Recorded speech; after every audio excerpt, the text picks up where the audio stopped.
ni Mheshimiwa Nyagerayo. Apewa kipenda. Apewa sipenda. Yes, amepewa. Amepewa. Asante sana mganga. Asante. Kama refari wetu tutamfunza jinsi ya kupiga. Kenya ya bunge.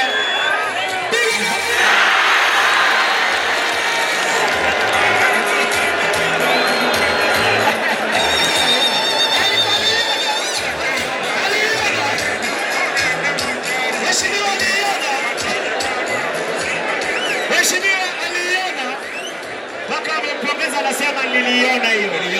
Sasa ni zamu